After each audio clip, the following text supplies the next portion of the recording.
नमस्कार, खबर अब तक के इस अंक में आप सबका स्वागत है। मैं हूं आपके साथ चिपवन शर्मा। इस बुलेटिन की शुरुआत करने से पहले आइए नजर डालते हैं अभी तक की कुछ प्रमुख सुर्खियों पर। एलजी मनोज सिन्हा ने श्रीनगर से भारत पेंचक सिलाट टीम को हरी झंडी दिखाकर किया रवाना। टीम मलेशिया में विश्व चैंपियनशिप में लेगी भाग।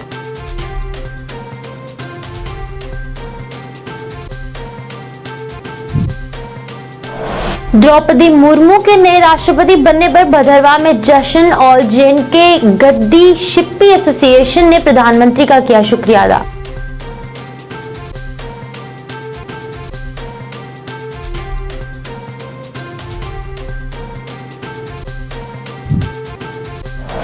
कल जम्मू यूनिवर्सिटी में प्रदर्शन कर रहे छात्रों के साथ पुलिस द्वारा किए गए दुर्व्यवहार की आम आदमी पार्टी युवा इकाई ने की निंदा। मामले में कार्रवाई की मांग।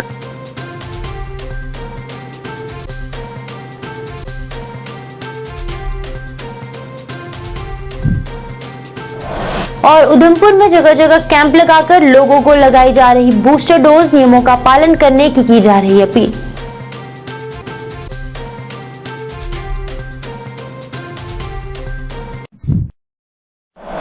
अब खबरें विस्तार से।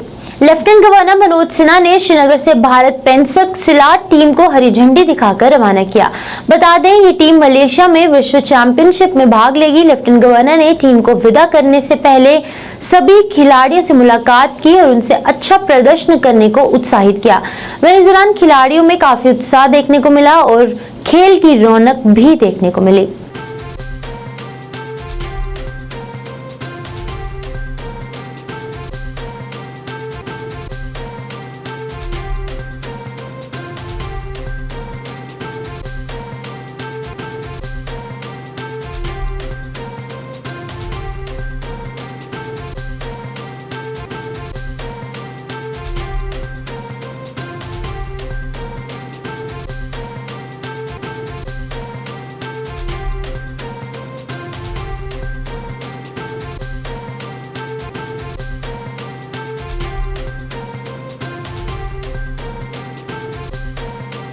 आज ऑल जेएंडके गद्दी शिप्पी एसोसिएशन और बीजेपी ने भारत के द्रौपदी मुर्मू के नए राष्ट्रपति बनने पर भदरवा में जश्न मनाया। इस दौरान मिठाइयां बांटी गई और इस अवसर पर बोलते हुए परवीन जरयाल, अध्यक्ष ऑल जेएंडके गद्दी शिप्पी एसोसिएशन, ने कहा कि राष्ट्रपति हमारी एक श्रेणी के हैं और हम इसके लिए बेहद खुश हैं और पीएम मोदी के आभारी हैं। जब भी समीप परिहार पूर्व विधायक ने कहा कि बीजेपी सभी की शुभ चिंतक है और इसी के लिए बीजेपी ने द्रौपदी मुर्मू को इतने बड़े पद पर पहुंचाया है।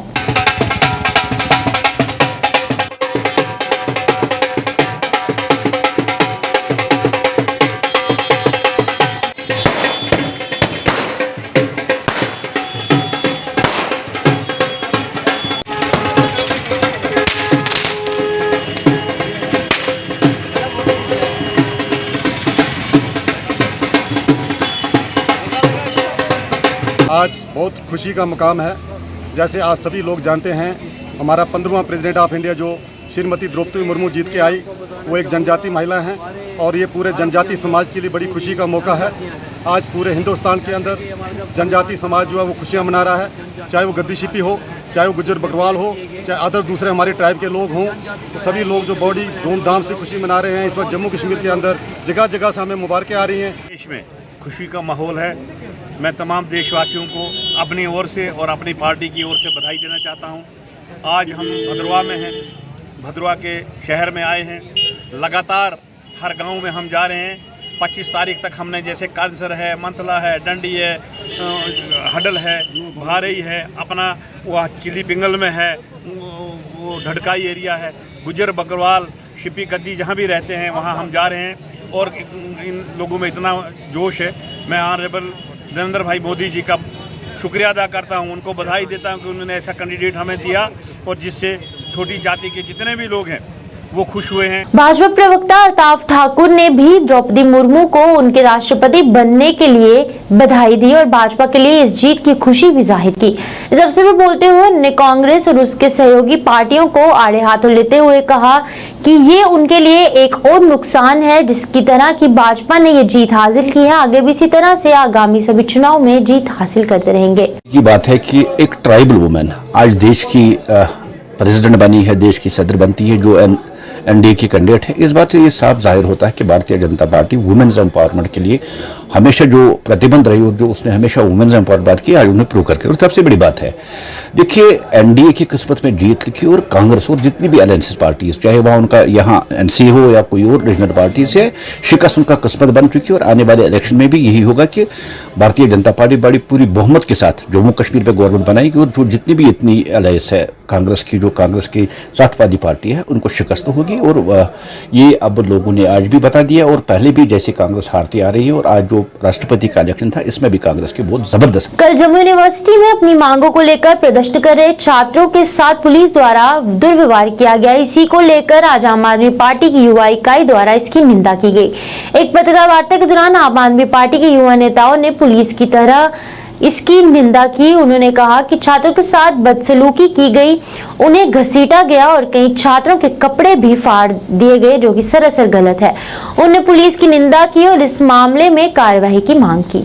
आज की ये प्रेस कॉन्फ्रेंस जो है इस विषय पर रखी गई है कि पूरे जम्मू वासियों को पता है कि कल जो बर्बरता, जो शर्मनाक घटना जम्मू कश्मीर की वर्दी वालों ने, पुलिस वालों ने वहां पर जम्मू यूनिवर्सिटी के गेट के बाहर जो स्टूडेंट्स को मैन हैंडल किया गया, वह शर्मनाक बात है। आप देखें कि कैसे जो बच्चे जेबों में पेन और हाथ में किताबें लेकर जम्मू विश्वविद्यालय में पढ़ने आते हैं, वो अपनी मांग अपने वाइस चांसलर के आगे रखते हैं, तो जम्मू कश्मीर पुलिस, जिनकी कोई जुरिस्डिक्शन, जिनका कोई अधिकार जम्मू यूनिवर्सिटी कैंपस के अंदर आने का नहीं बनता, वो शरेआम धड़ल्ले से अंदर आते हैं। और वह स्टूडेंट्स जो अपनी डिमांड अपने वाइस चांसलर से कर रहे हैं, जम्मू कश्मीर पुलिस से नहीं कर रहे, उनको मैन हैंडल किया जाता है। लड़कियों को वहां पर घसीटा जाता है, बुरी तरह से गाड़ियों में घसीटा जाता है, जबकि वहां पर लड़कियों के कपड़े फट जाते हैं। इस विषय पर कल सभी स्टूडेंट एक्टिविस्ट ने, सभी कार्यकर्ताओं ने वहां पर मीडिया के आगे इस विषय की निंदा की, पर कल पुलिस फिर बाज नहीं आती है और जम्मू कश्मीर पुलिस के विक्रम चौक के चौकी अफसर जो है शरेआम वहां पर जम्मू यूनिवर्सिटी गेट के बाहर एक बच्चे को मैन हैंडल कर रहे हैं, बुरी तरह उसकी गर्दन दबा रहे हैं। मैं ये पूछना चाहता हूं जम्मू कश्मीर पुलिस के सीनियर अधिकारियों से,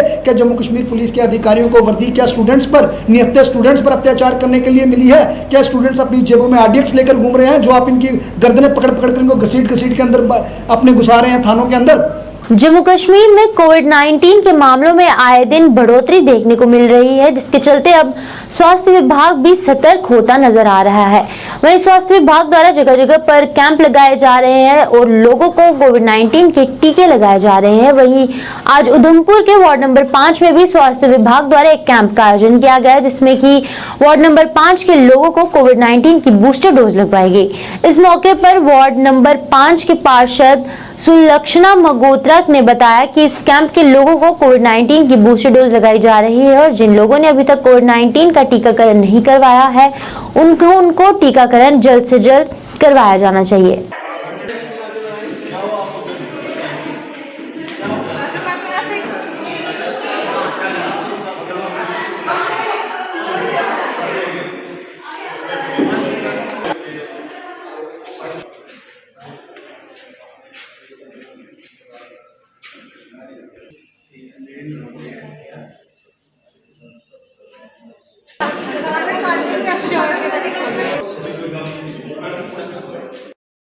जैसे कि कोविड के केसेस फिर से बढ़ना शुरू हो गए हैं, तो वार्ड के लोगों की डिमांड थी कि जैसे कि हमने पहले भी कई बार कैंप लगाए, तो एक बार फिर हम जो है कोविड वैक्सीनेशन कैंप वार्ड के अंदर ही लगवाए। तो इसलिए आज हमने जो है वार्ड के अंदर ही मानिक पैलेस में कैंप जो है लगवाया हुआ है। और ये कैंप जो है हेल्थ डिपार्टमेंट की ओर से लगा हुआ है, क्योंकि मैंने 2-3 दिन पहले ही यहाँ की नोडल ऑफिसर डॉक्टर पूनम से बात की और उन्होंने आज के लिए हमारी वार्ड के लिए कैंप अरेंज किया और बहुत ही अच्छे तरीके से इन्होंने कैंप अरेंज किया है कोविड गाइडलाइंस को ध्यान में रखते हुए। तो उनका और उनकी पूरी टीम का थैंक्स करूँगी। और इस कैंप में ज़्यादातर लोग जो है बूस्टर डोज लगवा रहे हैं, क्योंकि हमारे यहाँ पे पहले सिचुएशन थोड़ी कंट्रोल में थी, तो किसी ने फर्स्ट सेकंड डोज सबने मैक्सिमम लगवाई हुई है, मगर थर्ड डोज किसी ने नहीं लगवाई हुई है। तो आज ज़्यादातर बूस्टर डोज ही लगवा रहे हैं और कुछ लोग हैं जिन्होंने सेकेंड डोज लगवाया है। और इसके साथ ही मैं यही कहूँगी कि हर किसी को लगवानी चाहिए, अब डिले ना करें ताकि फिर से हालात जो है अनकंट्रोल ना हो। और साथ ही में मैं इस मानिक पैनल्स के ओनर का भी थैंक्स करूँगी, क्योंकि जब भी हमने कोई भी कैंप यहाँ पे अरेंज करवाया हुआ है, चाहे डोमिसाइल का, चाहे आयुष्मान कार्ड के लिए या वैक्सीनेशन के भी कई कैंप हमने कई बार यहाँ पे लगवाए हैं, तो उन्होंने हमेशा ही हमारी हेल्प की है और फ्री ऑफ कास्ट हमें जो है अपना पैलेस जो है अवेलेबल करवाया। 13 साल तक प्रोजेक्ट पर काम करने के बाद सोलर कार बनाने वाले कश्मीर के मैथमेटिशियन बिलाल मीर की पूरी भारत में तारीफ हो रही है और उन्हें कश्मीर का एलन मस्क कहा जा रहा है। शिक्षक के पद पर कार्यरत कश्मीर घाटी के रहने वाले बिलाल मीर ने सोलर कार बनाकर पूरे देश में जम्मू कश्मीर का नाम रोशन किया है। आपको बता दें कि हाल ही में महिंद्रा ग्रुप ने भी बिलाल मीर के साथ काम करने पर खुशी जाहिर की। वहीं आनंद महिंद्रा में आमंत्रित करने के लिए बिलाल मीर ने उन्हें धन्यवाद किया। ऑलरेडी आप सोशल मीडिया के हर एक प्लेटफॉर्म पर मेरी इनोवेटिव सोलर कार वायरल हो चुकी है, तो इसका बहुत सारे रीज़न भी है, क्योंकि जो इसका बैकग्राउंड है, मतलब मैं खुद 14 ईयर से मैथ्स पढ़ाता हूँ 11th 12th and JEE IIT aspirants को। ये जो मेरा इन्वेंशन है, इसमें मैथ्स का मुझे बहुत ही ज़्यादा मतलब जो नॉलेज है मेरे, वो यहाँ पर मैंने यूज़ की। मतलब आप ऐसे समझे, जो मैथ्स है वो हर एक सब्जेक्ट का ऑरिजिन है, चाहे वो फिज़िक्स है, चाहे वो केमिस्ट्री है, चाहे कोई भी साइंस का सब्जेक्ट। इवन कि अभी मेडिकल इंजीनियरिंग जो है वो भी एक बहुत ही बड़ा एक कंपटीशन है, मतलब जो MBBS स्टूडेंट्स है या JEE के जो स्टूडेंट्स है, जो मैथ्स कैलकुलेशन मैंने इसमें लगाई, जो मेरी इनोवेटिव सोलर कार जिसको मैंने नाम रखा, जो सोशल मीडिया के हर एक प्लेटफॉर्म पर वायरल हो चुकी है, इसमें जो बैकग्राउंड है वो मैथ्स ही है, क्योंकि मैं बहुत ही बचपन से मैथ्स में इंटरेस्ट मुझे था। मेरे ख्याल से दुनिया की कोई भी जो भी इसके टारगेट होंगे वो अच्छी तरह से क्रॉस कर सकते हैं। तो JEE और JEE एडवांस इसमें कुछ भी नहीं है। अगर हम मैथ्स को अच्छी तरह पढ़ेंगे, हमारा फिजिक्स अच्छा होगा, हमारी केमिस्ट्री अच्छी होगी। इंडिया में मैं आपको बोल रहा हूँ, आपकी मीडिया के मैं इस तरह से बोलूँगा आपकी प्लेटफॉर्म से, कि इंडिया में अभी मैथ्स बहुत एक्सपोनेंशियली डिक्रीज हो रहा है। आज उधमपुर में पूर्व विधायक बलवंत सिंह मनकोटिया द्वारा एक पत्रकार वार्ता की गई, जिसमें पत्रकारों से संबोधित करते हुए उन्होंने सरकार से मांग की कि सरकार द्वारा विधवा पेंशन को लेकर और आयु सीमा रखी गई है, उसमें बदलाव करने की जरूरत है। उन्होंने बोलते हुए कहा कि सरकार द्वारा विधवा पेंशन में 40 साल से ऊपर की आयु सीमा रखी गई है, मगर कोई औरत अगर उससे पहला विधवा हो जाती है तो उसे इस योजना का लाभ नहीं मिल पाता और वह सरासर मांग करते हैं, सरकार से मांग करते हैं कि सरकार को इस आयु सीमा में बदलाव लाकर हर विधवा औरत को इस पेंशन योजना का लाभ देना चाहिए। उन्होंने आगे बोलते हुए कहा कि प्रशासन द्वारा घरों में रखे लाइसेंस हथियार के नवीनीकरण न करने का फैसला लिया गया है, इससे भी प्रशासन को बदलना चाहिए, क्योंकि जिन लोगों के पास घरों में लाइसेंसी हथियार हैं उनका समय पर नवीनीकरण करना होगा और अगर कोई गैर कानूनी तरीके से हथियार रखता है तो उस पर कार्रवाई की जाए, मगर जिनके पास लाइसेंस हथियार है उनका जरूर नवीनीकरण किया जाए। उन्होंने और भी काफी कुछ बातें की, तो आइए देखते हैं। मुख्य मुद्दे थे, जिसमें पहला मुद्दा आज की वार्ता में बात करने का जो पहली ये था कि हमारे जम्मू कश्मीर के अंदर पिछले कई वर्षों से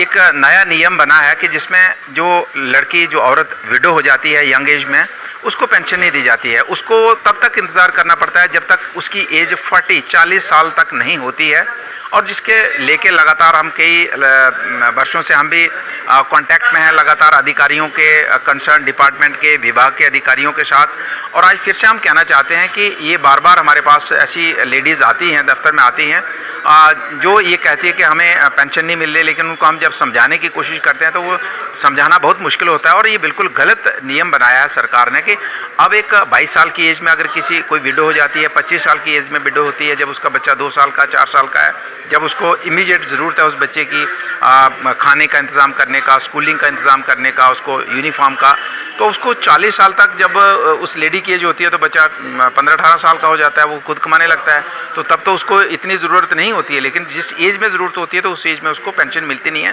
तो हम यूटी प्रशासन से कहना चाहते हैं कि जल्द से जल्द इस स्कीम को दोबारा से लागू करके और जो भी विडो है, जिस एज में भी विडो होती है उसको विडो पेंशन मिलनी चाहिए। और जितने भी पेंडिंग केस, उधमपुर के अंदर बहुत से केस पेंडिंग हैं, चाहे विडो पेंशन के हैं, ओल्ड एज पेंशन के हैं, हैंडीकैप पेंशन के हैं, विडो जो होती है उसको 20,000 की सरकारी एक वन टाइम हेल्प मिलती है, वो केस पेंडिंग है, उनको भी जल्द से जल्द क्लियर किया जाना चाहिए। इसी के साथ हमारा दूसरा मुद्दा है कि होम डिपार्टमेंट ने एक ऑर्डर निकाला पिछले दिनों के, जितने भी जो गन लाइसेंस लोगों को रिन्यू होते थे जम्मू कश्मीर के अंदर, उनको रिन्यूअल नहीं किया जाएगा। तो उसके रिन्यूअल नहीं करने का नुकसान ये हो रहा है कि जिसकी डेट हो गई है और उसके घर में वेपन है, तो उस वेपन को इलीगल वेपन काउंट किया जा सकता है और उसके खिलाफ कानूनी कार्रवाई की जा सकती है, जबकि उसका फॉल्ट नहीं है। वो टाइम पे जाता है कि जनाब मेरा गन लाइसेंस है, हर साल मैं रिन्यू करता हूँ, इस साल मेरा रिन्यू करना है, तो कहते हैं जी गवर्नमेंट का ऑर्डर है कि निकला है कि इसको रिन्यू नहीं करना है। तो हम ये भी होम डिपार्टमेंट से कहना चाहते हैं कि फौरी तौर पे उस ऑर्डर को विड्रा करें, और जितने भी जो जेन्युइन है, जो कोई गलत बना है तो उसके ऊपर आप कार्रवाई कर सकते हैं, लेकिन जो जेन्युइन गन लाइसेंस बने हैं, ऑनलाइन हुए हैं और हर साल होते हैं रिन्यू, तो उनको पेंडिंग करने का, उनको डिले करने का कोई तो बनती नहीं है। तो इसलिए फौरी तौर पे उनको रिन्यूअल का प्रोसेस स्टार्ट करना चाहिए। और तीसरा, हमारा मुंगरी तहसील और पंचारी तहसील में पावर कट की लगातार बहुत शिकायतें हैं। डाक बंगलो सुरनकोट में आज जम्मू कश्मीर पंचायत कॉन्फ्रेंस के बैनर तले प्रेस कॉन्फ्रेंस का आयोजन किया गया, जिसमें ब्लॉक अध्यक्ष सुरनकोट सईद वहीद हुसैन शाह और जिलाध्यक्ष सिकंदर नूरानी ने चिकित्सा के लिए एम्बुलेंस मुहैया करवाने और मरीजों को श्रीनगर रेफर करने की मांग की। उन्होंने कहा कि मेडिकल इमरजेंसी की स्थिति में पुंछ जिले के मरीजों को इलाज के लिए सीधे श्रीनगर रेफर नहीं किया जाता और ना ही उन्हें एम्बुलेंस दी जाती है। सरपंच एसोसिएशन के सदस्यों ने यह भी कहा कि ऐसा किया जाना चाहिए ताकि मरीजों को समय पर इलाज मिल सके। उन्होंने कहा कि अगर ऐसा नहीं किया जाता तो वो इसको लेकर विरोध प्रदर्शन करेंगे। वो ये नाइंसाफी है कि मुगल रोड 7 महीने के लिए हम लोगों के लिए खोली जाती है, जिसमें हमारे जितने भी लोग जो बीमार होते हैं, जो ये चाहते हैं कि हम श्रीनगर सोरा हॉस्पिटल में या अच्छे जो श्रीनगर इंस्टीट्यूट हैं उसमें जाके अपना इलाज करवाएं, लेकिन अगर यहाँ पे कोई एक्सीडेंट हो जाता है, यहाँ पे अगर किसी की हड्डी टूट जाती है, यहाँ पे किसी को हार्ट प्रॉब्लम आ जाती है, यहाँ पे अगर किसी को ऐसे उसको 2-3 घंटे के लिए सफर करना जरूरी होता है, उसके लिए यहाँ से हमारे डिस्ट्रिक्ट अस्पताल, बल्कि हमारा खासकर एसडीएम सुरनकोट में ट्रांसफर या रेफर जो है वो जम्मू के लिए किया जाता है या राजौरी के लिए किया जाता है। हमें एम्बुलेंस जो है वो 108 हो या दूसरी किस्म की एम्बुलेंस हो, वो हमें यहाँ से नहीं मिलती है।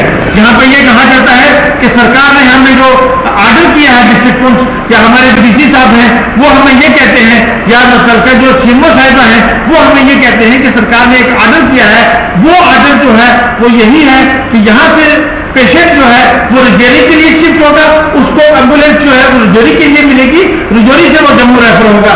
मैं ये कहता हूँ आज ये हमारा प्रेस कॉन्फ्रेंस करने का मकसद है कि ये जो गरीब आवाम है यहाँ सुरनकोट के अंदर या हमारे डिस्ट्रिक्ट के अंदर, इनको क्यों नहीं अलाउ किया जाता कि वो जाके जम्मू श्रीनगर हॉस्पिटल के अंदर सोरा जैसे इंस्टीट्यूट में अपना इलाज करवाए। मैं ये कहना चाहता हूँ, जब गवर्नमेंट ऑफ इंडिया का जो कॉन्स्टिट्यूशन है हमारा गवर्नमेंट ऑफ इंडिया का, उसके बीच में ये हमें फंडामेंटल राइट दिया गया है कि right to freedom, right to equality. तो राइट टू फ्रीडम का मतलब यही है कि आपको आजादी है, आप जहां पर भी अपना इलाज जो है वो करवाना चाहते हो। कोई बीमार हो गया है तो वो जाकर कहीं पर भी किसी हॉस्पिटल में वहां पर अपना इलाज करवा सकता है। राइट टू इक्वलिटी में यही है कि जहां पर मुल्क का वजीर आजम, वजीर दाखिला, वजीर खारजा, मिनिस्टर लोग, ब्यूरोक्रेट जहां पर इलाज कराना चाहते हैं, वहीं पर राइट टू इक्वलिटी हमें ये कहता है, ये फंडामेंटल राइट कि आप गरीब हैं तब भी जाकर आप भी उस हॉस्पिटल में इलाज करा सकते हैं। लेकिन अफसोस की बात यह है कि कश्मीर का जम्मू में जाकर इलाज करवा सकता है, जम्मू का कश्मीर में करवा सकता है, लेकिन पुंछ के ऊपर यहाँ पर जो है ये कानून की जो धज्जियां वो उड़ाई जाती है, कानून को माना ही नहीं जाता है। एक ऑर्डर निकालता है कमिश्नर सेक्रेटरी कुछ, दूसरा जो है डायरेक्टर का और दूसरा निकाल देता है। हमारी डिस्ट्रिक्ट हेल्थ जो डिपार्टमेंट है इससे कोई शिकायत नहीं है, न ही डीसी साहब से। ये भी कहते हैं, जब हम इनसे पूछते हैं ये कहते हैं ऊपर से जनाब ऑर्डर आ गया। मैं जिस तरीके से वही साहब ने कहा ये सिर्फ पुंछ के लिए ऑर्डर है, जब कोई मामला भी आता है क्यों हमें जो है ये एक तो पहले ही हम मरे हुए लोग हैं, यहाँ पर जो जब उस साइड से भी शादी होती है, यहाँ से भी कई बार हमारे ऊपर जो है क्रॉस फायरिंग में हमारे लोग मरे हैं। तो जब हम मरते डरते यहाँ से हॉस्पिटल की तरफ जाते तो हमें वहां पर जल्दी कश्मीर में नहीं पहुंचाने में अड़चनें डाली जाती है। आज गैर सरकारी संगठन जियो और जीनो द्वारा आरपीएफ कार्यालय रेलवे उधमपुर में फॉरेस्ट विभाग के सहयोग से पौधारोपण अभियान चलाया गया, जिसके अंतर्गत संगठन के प्रधान तारिक शाह और आरपीएफ के कमांडेंट और अन्य आला अधिकारी मौजूद रहे, जिन्होंने की कई प्रजातियों के वृक्ष लगाए। कार्यक्रम की जानकारी देते हुए संगठन के प्रधान तारिक शाह ने बताया कि पर्यावरण संरक्षण के लिए पौधारोपण सबसे सही उपाय है। आज हर जगह पेड़ों की कटाई जोरों पर है, निर्माण कार्य के चलते हरियाली खत्म हो जाती है। ऐसे में हम बड़ी संख्या में पौधारोपण के द्वारा संदेश देना चाहिए कि यहाँ पे हरियाली है, वहीं पर खुशहाली है। पेड़ न सिर्फ शुद्ध हवा के स्रोत हैं, बल्कि कई परिंदों का आशियाना भी है। आपको बता दें कि पेड़ बचेंगे तभी पेड़ों पर पलने वाले जीव जंतु भी बच पाएंगे। तमाम लोगों से भी वो अपील करते हैं कि पर्यावरण से जुड़े रहे।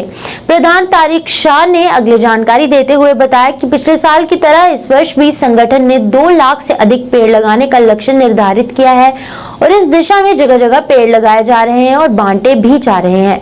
प्रधान तारिक ने आरपीएफ विभाग के आला अधिकारियों सहित तमाम लोगों का शुक्रिया अदा करते हुए पौधारोपण का समापन किया। इस अवसर पर प्रधान तारिक शाह सहित अली विजय कुमार, आंसिया चंद्र, मोहिनी वर्मा सहित कई अन्य लोग भी शामिल रहे।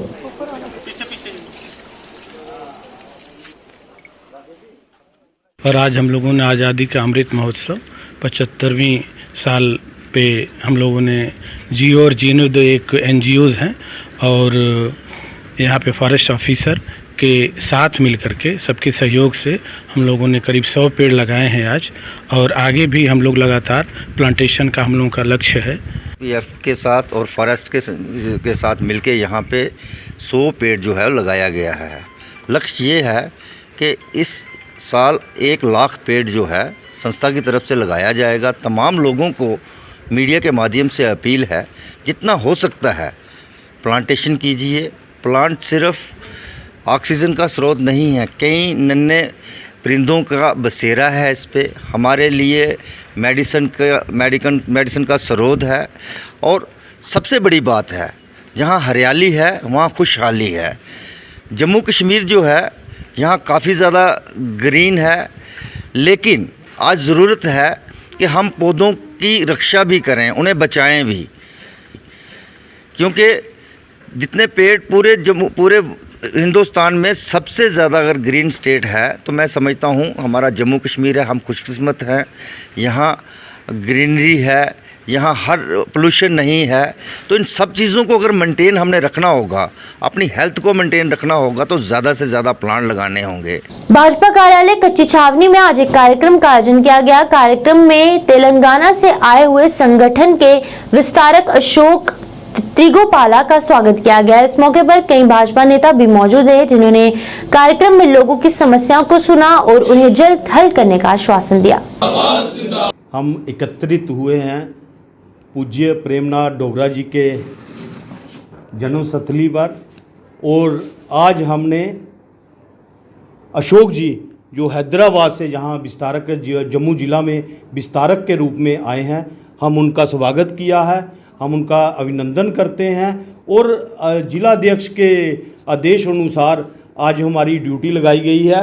मेरे साथ मानव जी जो जिला में सेक्रेटरी हैं, हमने यहाँ पर लोगों की समस्याएं सुनी हैं और उनको अंजाम तक पहुँचाते हैं। हमने एक रजिस्टर लगाया है, जो कोई भी आता है उसकी समस्या सुनते हैं और इसका निदान करते हैं। जय हिंद, जय भारत। कांग्रेस नेता और पूर्व विधायक देवसन मोहम्मद अमीन भट्ट ने भाजपा को आड़े हाथों लेते हुए कहा कि भाजपा के अनुच्छेद 370 को हटाकर गलती की है। उन्होंने ये भी कहा कि जम्मू कश्मीर का राज्य का दर्जा हटाकर भी भाजपा ने जम्मू कश्मीर के लोगों के साथ सरासर नाइंसाफी की है और अब केवल एक पार्टी ही 370 धारा को वापस ला सकती है, जो कि कांग्रेस पार्टी है। उन्होंने हमेशा जम्मू कश्मीर के लोगों के हित में ही काम किए हैं और आगे भी इसी तरह से खड़े रहेगी। कुछ दिनों के बाद प्रेसिडेंट बनेगा, कौन बनेगा मुझे क्या पता है कौन बनेगा, वो हाईकमान जाने। न कोई रिफ्ट नहीं, आज देखा आपने सारे लीडर्स इकट्ठे थे, खत्म हो गया हमारा रिफ्ट। वो CWC की मीटिंग में दिल्ली में, वो मुझे पता है, वो हाईकमान को पता होगा। हमने अपनी बात कही है उनको, वो तय करेगा किसको बनाएंगे, जिसको बनाएंगे उसको हम वेलकम करेंगे। अगर मैं प्रेसिडेंट में, मैं सारा सबको इधर ज्वाइन कराऊंगा। जो भी भाग गए वो भी आएंगे, जो हमसे दूर है उनको भी लाएंगे। वही बीजेपी ने 370 को 35A को हटाया, गलत किया, स्टेटहुड को हटाया, गलत किया है। आखिर एक ही पार्टी वो वापस दे सकती है, वो इंडियन नेशनल कांग्रेस, बाकी कोई नहीं दे सकती। रीजनल पार्टी थोड़ा दे सकती है। ना नहीं बिखर गया, एक ही ओनली वन। आज आपने देखा पूरे MLAs हम ऊपर थे, मीर साहब थे, पीरजादा साहब, सरोरी साहब, हाजी रशीद, गुलजार वन। ना पहले भी हम साथ थे। नहीं इधर आज जम्मू में नहीं इकट्ठे हैं हम, जम्मू में भी होते हैं, इधर भी होते हैं। मैं अपनी कॉन्स्टिट्यूंसी, आप डेली मुझे देखते हैं, 100% मैं कॉन्स्टिट्यूंसी में होता हूँ। मैं दिल्ली कुलगाम में होता हूँ, हर दिन जलसा करता हूँ, हर दिन मीटिंग करता हूँ। हमारी लीडर है सोनिया गांधी। आज देखा आपने कांग्रेस सारा इकट्ठा था, सोनिया गांधी की बात आई, राहुल गांधी की बात आई, हम इकट्ठे हैं, हमारे लीडर है, गांधी फैमिली के साथ है। 76वें स्वतंत्रता दिवस से पहले बच्चों की प्रतिभा और रचनात्मक कल्पना को आकार देने के लिए भारतीय सेना ने बारामूला में पेंटिंग प्रतियोगिता का आयोजन किया। बता दें कि इस प्रतियोगिता में बारामूला के विभिन्न क्षेत्रों के विभिन्न आयु वर्ग के 150 से अधिक बच्चों ने भाग लिया। वहीं प्रतियोगिता के दौरान बच्चों के उत्साह, रचनात्मकता और देशभक्ति के कार्यक्रम ने आकर्षण में चार चांद लगा दिए। अंत में कार्यक्रम में भाग लेने वाली सभी बच्चों को पोस्टर, कलर्स तथा ब्रशेस उपहार में दिए गए।